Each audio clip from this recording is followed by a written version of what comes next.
उसको कह दीजिएगा चुड़ैल, और वो डाउनलोड कर लेंगे एकदम। याद करो फलाना तारीख इतना बज के इतना मिनट में चुड़ैल बोला। हम लोग फोड़ रहे थे यहाँ पे, अब भूकंप आ रहा था यहाँ। फोन किया अमेरिका को कि बकलवा आंधी उंधी ना उठ लो, फोड़ दिया वो परमाणु बम। थोड़ा बहुत कॉम्प्रोमाइज करके चलिए, भीड़ रहता है ना तो बहुत दिक्कत हो जाता है। लड़की लोग को कहते हैं जितना तकलीफ लड़के सह के पढ़ते हैं ना, आप लोग पढ़ाई छोड़ दीजिएगा। इन बेचारों को देखिए ना कितना मेहनत है। देखिए इसको, किसी लड़की को हम बोल देंगे काला सांड या मंगरेला तो कल से क्लास छोड़ देगी, कोई ठीक नहीं, जाके FIR लिखवा देगी। ये बेचारों को झोरते रहते हैं, डांटते रहते हैं, जमीन पे बैठा रहता है, लसराया रहता है। इसे हाँ, लड़कों का दिल एक्चुअली होता ही नहीं है ऐसा। हम तो अपने को भी बोल देते हैं मंगरेला। लड़के किसी चीज को न सुनते ऐसे निकाल देते हैं, मतलब वो खराब चीज को सुनेगा सब निकाल देगा सब। लड़की उल्टा होता है, वो बढ़िया का चीज निकाल देती है। हाँ, खराब का डाउनलोड कर लेती है सब। उसको कह दीजिएगा चुड़ैल, और वो डाउनलोड कर लेंगे एकदम। याद करो फलाना तारीख इतना बज के इतना मिनट में चुड़ैल बोला था। चलो डिस्टर्ब नहीं, चलिए याद देखिए। ये नहर का नाम बता सकते हैं? इंदिरा गांधी नहर। दुनिया की सबसे लंबी सिंचाई नहर इंदिरा गांधी ने। दुनिया की सबसे लंबी नहर भी तो इंदिरा गांधी। 1974 में इंदिरा गांधी ने डिसाइड किया कि हमें क्या बनाना है, परमाणु बम बनाना है। कब डिसाइड किया इन्होंने? 1974 में। बट उस समय हम लोग उतना डेवलप नहीं थे, तो हम लोग यहां पर मई 1974 परमाणु बम का परीक्षण करने के लिए सोचे। लेकिन 1974 में हम लोग उतना डेवलप नहीं थे। 1974 में हम लोग के यहाँ मोटरसाइकिल नहीं थी बढ़िया, राजदूत उष्टू टाइप का थी सब। वहां फ्रीडम तो इधर आया है यार, 1974 में फ्रीडम कहाँ था? यमाहा वगैरह था। यहाँ पर इन्होंने पोखरण में परमाणु परीक्षण किया, लेकिन गलती से वो उतना सक्सेस नहीं हुआ जितना होना चाहिए था। उस परीक्षण का जो नाम था, उसका नाम था स्माइलिंग बुद्धा। क्या नाम था? स्माइलिंग बुद्धा। तो हो गया बात वही, भड़कइबो किए लोग, फूस दे करके रह गया, पकड़ा गए हम लोग। अब अमेरिका हम लोग पे दबाव बना दिया। अमेरिका ने एक नियम बना दिया CTBT और CTBT, comprehensive test ban treaty. कोई भी व्यक्ति परमाणु बम का परीक्षण नहीं कर सकता है, और बैन लगा दिया। ना आपको जल पे परीक्षण करने देंगे, ना थल पर परीक्षण करने देंगे, ना हवा में परीक्षण करने देंगे, पूरा बैन लगा दिया। और NSG बना दिया, national supplier group, nuclear supplier group, कि कोई भी देश भारत को मतलब यूरेनियम नहीं देगा। तो हम लोग पास यूरेनियम ही नहीं था, चोरी छुपे हम लोग यूरेनियम मंगाते भी तो CTBT था, परीक्षण करने नहीं देगा। भारत ना NSG को माना है ना CTBT को माना है, और NPT लगा दिया, न्यूक्लियर नॉन प्रोफिलरेशन ट्रीटी, नाभिकीय अप्रसार संधि, की कोई भी देश दूसरे देश को मतलब टेक्नोलॉजी नहीं बेचेगा कि परमाणु बम बनता कैसे। मतलब साला चोट्टा चारों ओर से घेर दिया। कभी कभी गरिया देते हैं यार, क्या हम मशीन थोड़े हैं कि जो सेट कर दिए वही बोलेंगे। देश पे बात आती है तो हम सब भुला जाते हैं। तू दोस्त है, ट्रम्प है कि बाइडेन है, सोच रहा भाड़ में जा तू, कोनो चीज हो। या पहले हमको मतलब तुम बनाओ परमाणु बम, कोई दिक्कत नहीं, हम लोग दिवाली वाला धुकधुकुआ बनाएंगे। मतलब NPT क्या कहता है? न्यूक्लियर नॉन प्रोफिलरेशन ट्रीटी, नाभिकीय अप्रसार संधि, कि कोई देश दूसरे देश को परमाणु टेक्नोलॉजी नहीं देगा। NSG, कोई देश मतलब बिना परमिशन, NSG के बिना मीटिंग के मतलब यूरेनियम सप्लाई नहीं करेगा। और यूरेनियम उसी को सप्लाई करेगा जिसने CTBT पर साइन किया कि हम परमाणु बम का परीक्षण नहीं करेंगे। जी भाई साहब, परीक्षा माने बम बना के क्या कर लेंगे? मान के चलिए हमारे पास टेक्नोलॉजी आ गया, ठीक है, और NSG से हम सप्लाई करके यूरेनियम भी ले लिए। NPT कहता है बम परीक्षण नहीं करने देंगे। तो भाई बना के रखने से थोड़े होता है, एक बार पटके उठकेंगे तब ना समझ में आएगा काम कर रहा है कि नहीं। पता चला बना के रख लिए, युद्ध में पटके तो धुआं दे के रह गया। तो एक बार परीक्षण मतलब चारों ओर से हम लोग को घेर दिया था। अब भारत वाले वैज्ञानिक भी तो मतलब है सब उसी हिसाब के ना। भारत वाले ने कहा कि एक काम कीजिए, एक समझ में नहीं आ रहा है, अमेरिका से कहिए तू हमारे यहाँ परमाणु बिजली घर लगाओ। तो इंदिरा गांधी थी ना, अमेरिका को फुसला दी, कही कि देखिए ना गुजरात में हमारा तारापुर जगह है, वहां परमाणु बिजली घर लगाना है, उसमें बिजली बनेगा लाइट बत्ती जलेगा, आप बिजली घर लगाइए। सुने हैं कि 300 करोड़ का खर्चा आता है, जबकि 200 करोड़ का खर्चा आता था। तो अमेरिका लपलपा गया कि अरे दादा बिना मोलाई तो रेट बढ़ा दी है। अजब हाल है भाई, महिला मोलाई ना करे, ऐसा हो सकता है? महिला को कोनो सामान फ्री में कहेंगे तो कहेगी 2 गो दे दो।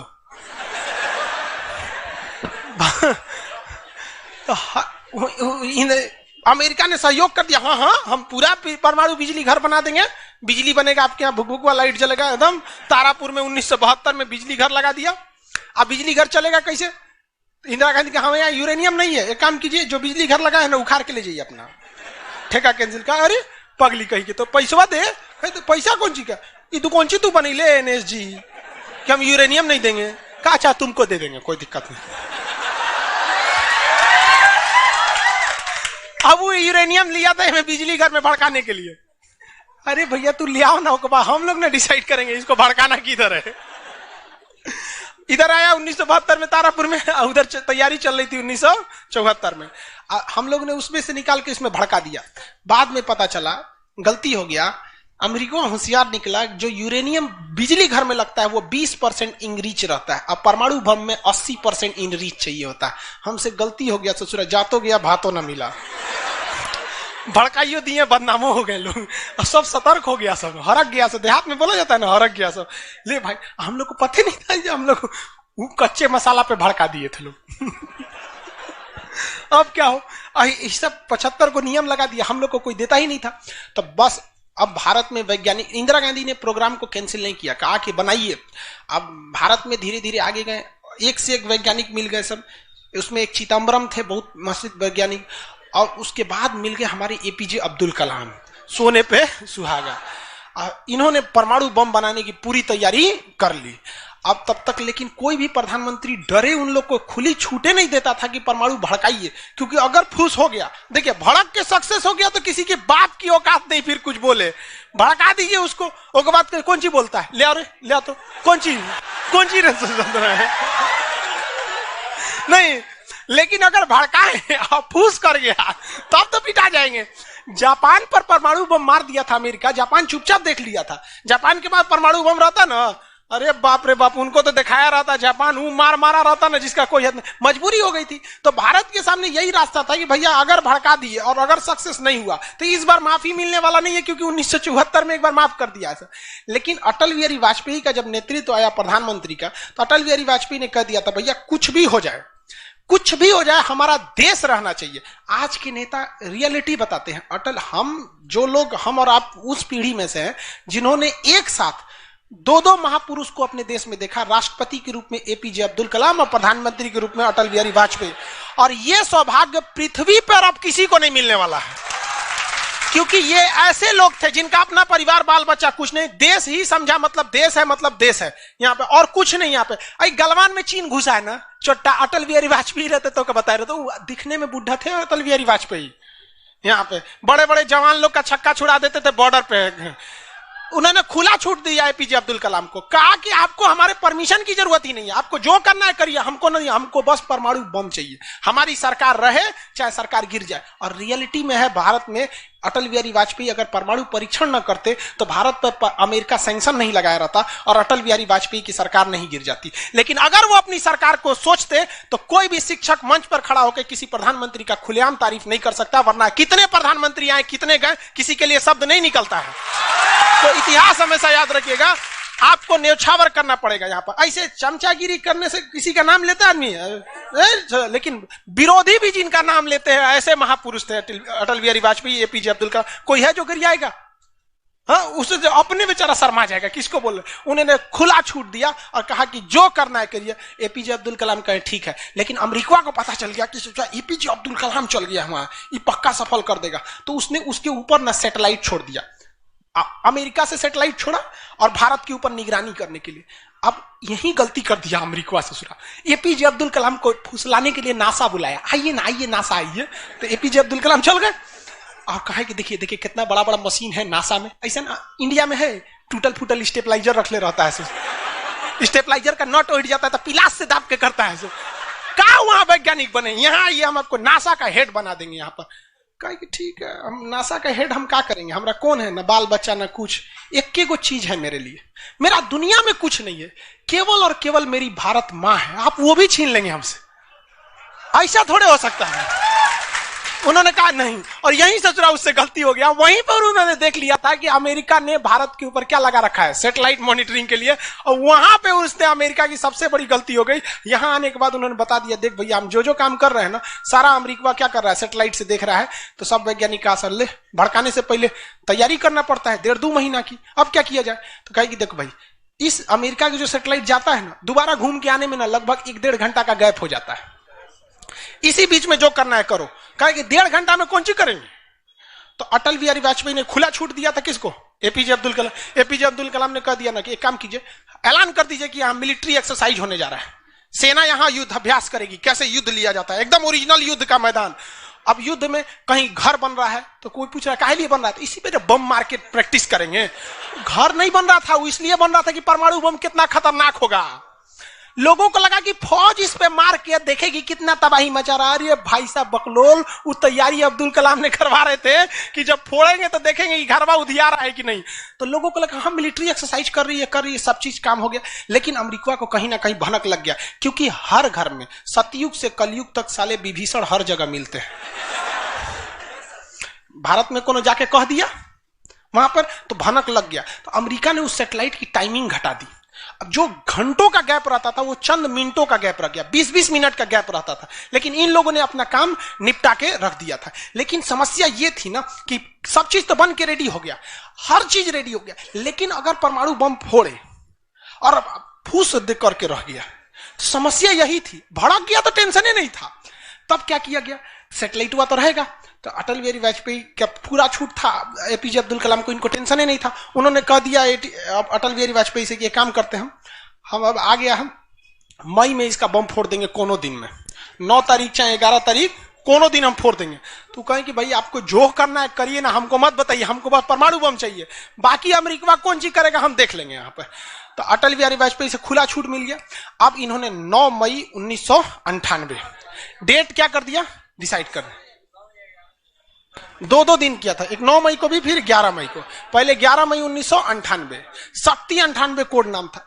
जैसे अमेरिका का सैटेलाइट गुजरा, पूरी तरह से कैलकुलेशन हो गया था कि कैसे कैसे होने वाला है। अमेरिका का सैटेलाइट जैसे गुजरा, तुरंत यहां पे भारत का परमाणु बम को ब्लास्ट किया गया।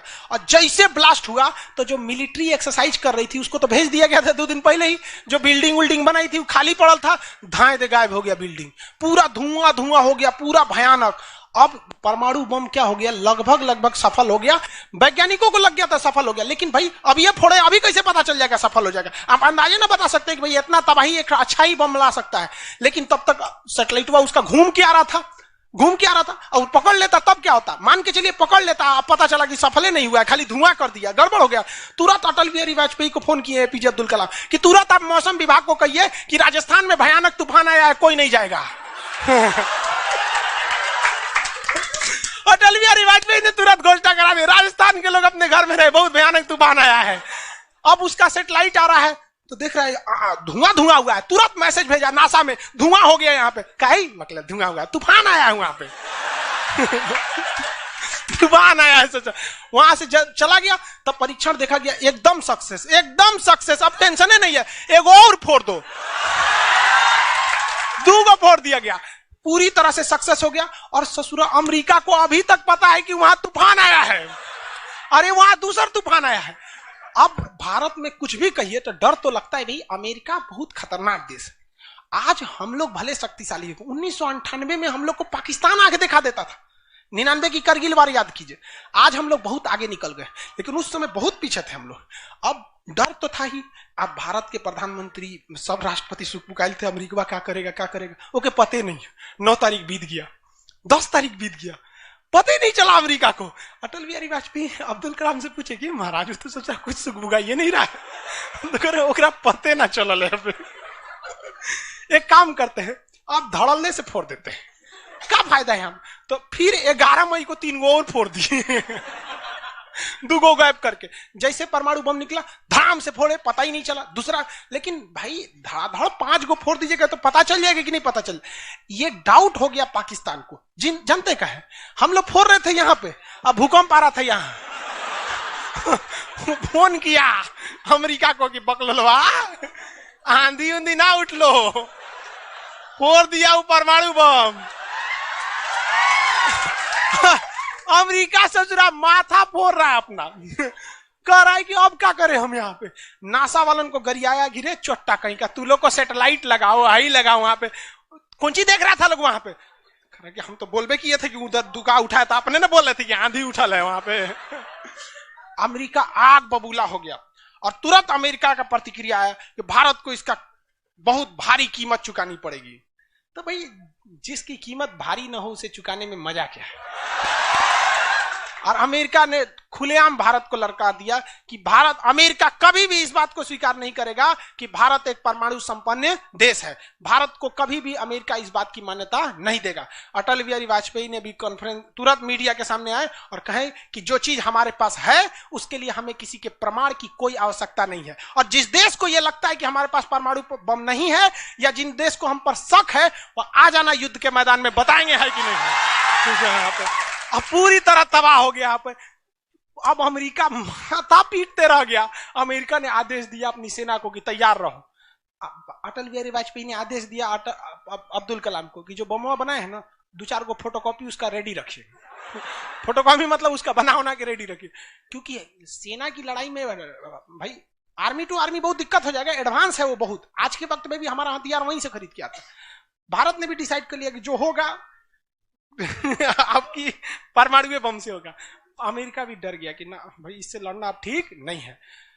पाकिस्तान वो बम बना के रख ले था, डरे नहीं फोड़ रहा था। 1 हफ्ता तक देखा कि भारत को क्या हो रहा है, क्या हो रहा है। देखा कि कुछ नहीं हुआ, इहो चुप पे फोड़ दिया। अमेरिका एकदम ककुआ गया, एकदम कह रे चोट्टा कहीं का, तू क्या फोड़ा रे। तो पाकिस्तान वहां झाड़ दिया अमेरिका को कि हमरे बोलेंगे कमजोर जान के, फोड़ले आपके आप बाई तो एकरा नहीं बोलेंगे। आप हम कमजोर हैं तो हमरा बोल देंगे। एक काम कीजिए, आप भारत को जो सजा दीजिएगा हम भी वही सजा काट लेंगे। सोचो हमरे पे खेल गया। हम ही लोग पे खेल गया पाकिस्तान। अब भाई अमेरिका टेंशन में आ गया। अमेरिका ने भारत पर एम्बार्गो और प्रतिबंध लगा दिया। जैसे अभी सऊदी अरब पे प्रतिबंध लगा दिया, कल के वीडियो में बताए थे, सऊदी अरब का डस्टबिन बना दिया वहां के।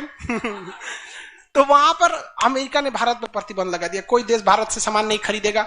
जो जो चीज जरूरत की थी सब चीज पर बैन लगा दिया। भारत की अर्थव्यवस्था डूब गई, पाकिस्तान की भी अर्थव्यवस्था डूब गई, लेकिन भारत को बचा लिया भारत के 55 लाख कुशल कारीगर जो विदेशों में काम करते हैं।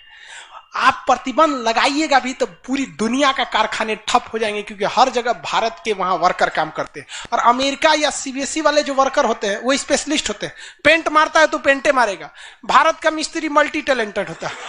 पेंट मार रहा है, उसको एक काटी ठोक दो तो बिजली वाला काम कर दे, तो हाँ तार और घींच देते हैं। मल्टी टैलेंटेड होता है और काम भी बहुत ज्यादा करता है। काम हम जब 5 बजे कर देगा तो आदमी अच्छा बोरा नीचे उतार दो, तो ये सब बड़ी काम कर देता है। मेहनती होता है सर, कोई दिक्कत नहीं है उन सब में। खाना नहीं भी है तो कोई दिक्कत नहीं, निकालेगा तो खई नहीं है, चालू। तो पूरी दुनिया से भारत को पैसे आ रहे थे। पूरी दुनिया भारत में क्या, भारत के हजारों वर्कर लाखों काम कर रहे थे, भारत में पैसा आ रहा था। तो हमारी अर्थव्यवस्था पे उतना भयानक प्रभाव नहीं पड़ा, लेकिन पाकिस्तान की अर्थव्यवस्था तबाह हो गई। इसकी यहाँ के कोई वर्कर को ले भी नहीं जाता है। अरे चोटा कम मार करेगा कोई ठीक है नहीं है यहाँ पर। ये सब इतने बड़े बैल होते हैं सब पाकिस्तान वाला। अगर पाकिस्तान के एक मोहल्ला से 5 आदमी विदेश गया है ना, वहां अच्छा से हंसी खेसी ड्यूटी कर रहा है, अगर उसके परिवार में यहाँ झगड़ा होगा ना तो दोनों वहां झगड़ा कर लेगा सर। तो अब्बा काहे मर लो हमरी खाला को, वहां मार कर ले। उसकी अर्थव्यवस्था पूरी तरह से बर्बाद हो गई। अब पाकिस्तान के साथ अजीब सी दिक्कत था। अमेरिका अर्थव्यवस्था बर्बाद कर दिया, लेकिन पाकिस्तान भाई साहब हरामियों में नोबेल पुरस्कार मिलता तो हर साल यही लाता। इसने कहा कि एक काम करते हैं, अमेरिका ने हमको ऐसा बर्बाद किया है कि परमाणु बम होने के बावजूद हम तड़प के रह जा रहे हैं। हम भी अमेरिका को तड़पाएंगे। यह कहता है ना कि हम किसी से खरीद नहीं सकते हैं, व्यापार नहीं कर सकते। एक काम करते हैं, हम परमाणु बमें बेचते हैं। ससुरा उत्तरी कोरिया को बेच दिया। किंग जोंग पगला को देखे, उसका टेक्नोलॉजी पाकिस्तान दिया है। सद्दाम हुसैन को, ईरान को, सबको बेचने लगा कि सारा थ्योरी ले आके देखता था कि देखिए ऐसे ऐसे परमाणु बम बनता है, लीजिए 20 करोड़ दीजिए जाइए। अब अगला हिसाब, 1 महीना तो काटेगा आदमी, अगला हिसाब देखे। अमेरिका कर रहा है पाकिस्तान में चोट्टा क्या कर रहा है, क्या कर रहा है, मरे हम भूखे, मरे, आप प्रतिबंध हटा दीजिए, नहीं तो हम इसको फेसबुक पे डाल देंगे।